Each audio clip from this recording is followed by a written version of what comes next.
خاتون حضور کی خدمت میں حاضر ہوئی اور عرض کی یا رسول اللہ صلی اللہ علیہ وسلم مجھ سے بدکاری سرزد ہو گئی ہے اور میرے پیٹ میں بچہ ہے اور میں چاہتی ہوں کہ آخرت کی سزا کی بجائے دنیا کے اوپر اس کی سزا مجھے دے دی جائے تاکہ میں پاک ہو جاؤں اور صاف ہو جاؤں، کیونکہ آخرت کی سزائیں بہت سخت ہیں۔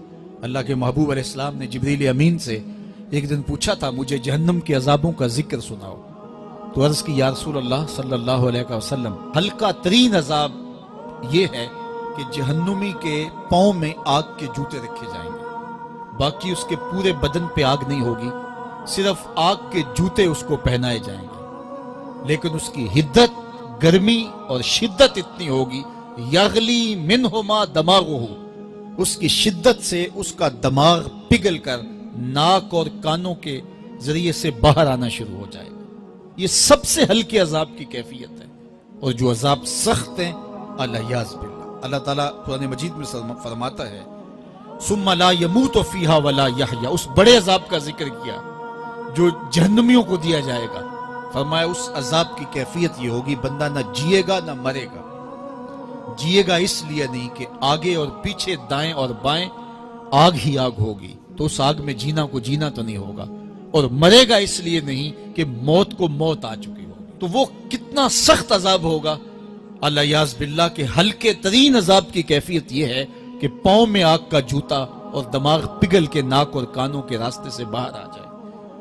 تو اس نے عرض کی یا رسول اللہ صلی اللہ علیہ وسلم میرے اوپر حد جاری کر دیجئے، اور اس نے کہا کہ میرے پیٹ میں جو ہے وہ بچہ ہے۔ اللہ کے محبوب علیہ السلام نے فرمایا جاؤ جب بچہ پیدا ہو تو پھر آنا۔ وہ چلی گئی، تو جب بچہ پیدا ہوا تو گود میں اٹھائے پھر حضور کی خدمت میں حاضر ہوئے اور عرض کی یا رسول اللہ یہ ہے بچہ جو میں نے گناہ کیا تھا، بدکاری کی تھی، آج یہ اس کی نشانی ہے۔ تو اللہ کے محبوب علیہ السلام نے فرمایا کہ اسے لے جاؤ اور اسے دودھ پلاؤ، اور جب یہ کچھ کھانے پینے لگ جائے گا تو پھر آنا۔ کچھ دنوں کے بعد وہ دوبارہ حاضر ہوئی اور اس نے اس بچے کے ہاتھ میں روٹی کا ٹکڑا دیا ہوا تھا، اور عرض کی یا رسول اللہ دیکھ لیجئے اب یہ روٹی کھانے لگ گیا ہے۔ اللہ اکبر۔ تو اللہ کے محبوب نے فرمایا انہیں لے جاؤ اور جا کے انہیں سنگسار کر دو۔ اس کی یہ حد بنتی تھی، اس کو سنگسار کیا اور اس نے خود یہ سزا اپنے لیے قبول کی۔ تو یہ بات ذہن نشین کیجئے کہ یہ وہ لوگ تھے کہ جن سے کبھی کوئی گناہ سرزد ہو جاتا تو وہ جلد توبہ کرتے، اور اس کی بڑی سے بڑی حد اور سزا بھی ہوتی تو وہ بھی کاٹنے کے لیے تیار ہو جاتے۔ میں اور آپ دیکھیں کہ ہماری زندگی میں اگر گناہ ہیں اور ہمیں سچی توبہ کی توفیق بھی نصیب نہیں ہے اور آئندہ نہ کرنے کا عزم مصمم ہو، پکا ارادہ ہو کہ یہ گناہ زندگی میں دوبارہ نہیں کروں گا، الگ بات ہے کہ پھر دوبارہ اس سے سرزد ہو جائے، لیکن جب وہ توبہ کر رہا ہو تو اس وقت اس کا پختہ عزم ہو اور اس کے دل کے کسی گوشے میں نہ ہو کہ چلو میں توبہ کر لیتا ہوں اور پھر ہو گیا تو پھر کر لوں گا، پکا عزم ہو کہ دوبارہ یہ گناہ نہیں کروں گا۔ اور اگر زبان سے توبہ توبہ کر رہا ہو اور دل میں ہو کہ ٹھیک ہے یہ تو صبح بھی مجھ سے عمل بد سرزد ہونا ہے، تو اللہ تعالیٰ سے یہ مذاق کرنے والی بات ہے، اور اللہ تعالیٰ سے جو مذاق کرتا ہے وہ کہاں کھڑا ہے وہ خود سوچ لے۔ وہ کیا کسی نے کہا تھا کہ توبہ کی پھر توبہ کر کے توڑ دی، میری اس توبہ پہ توبہ توبہ توبہ کر اٹھی۔ تو ایسی توبہ نہیں ہے کہ جو رسماً کسی مجلس میں چلے گئے، کسی اجتماع میں چلے گئے تو سب لوگوں نے توبہ توبہ کی تو وہ بھی توبہ توبہ کرتا رہا، لیکن اس کا عزم مصمم پختہ ارادہ نہیں تھا گناہوں کو چھوڑنے کا، تو یہ توبہ نہیں، یہ مذاق ہے۔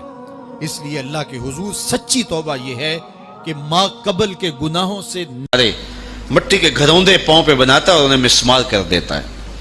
وہ کبھی آپ نے دیکھا ہوگا کہ بچے ریت میں اپنا پاؤں رکھ کر کے اوپر سے ریت تھپک لیتے ہیں اور پھر پاؤں ہولے سے نکال لیتے ہیں، بچ جائے تو بڑے خوش ہوتے ہیں، اور جب کھیل ختم ہو جاتے ہیں تو اسے گرا دیتے ہیں اپنے ہاتھوں سے۔ بہلول بھی اسی شغل میں لگا ہوا ہے، بہلول یہ کام کر رہا ہے، گروندے بناتا ہے گراتا ہے، گروندے بناتا ہے گراتا ہے۔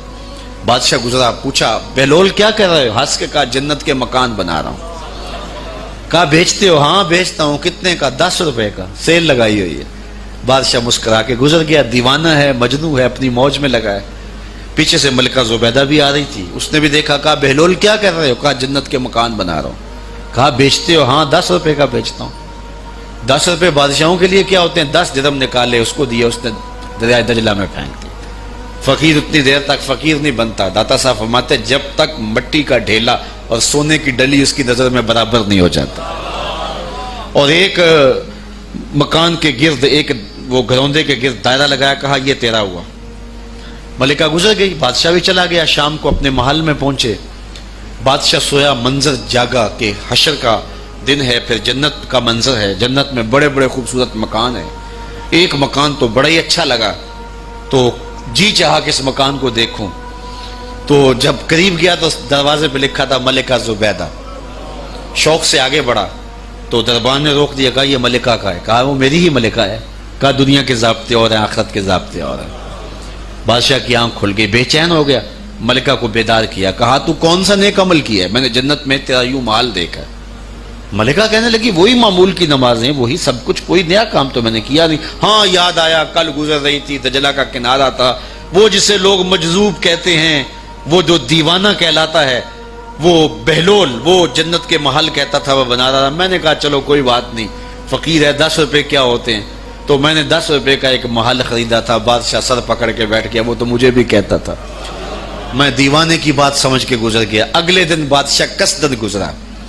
جب قصدن گزرا نا تو دل دھڑک رہا تھا کہ کہیں مجذوب پھر آج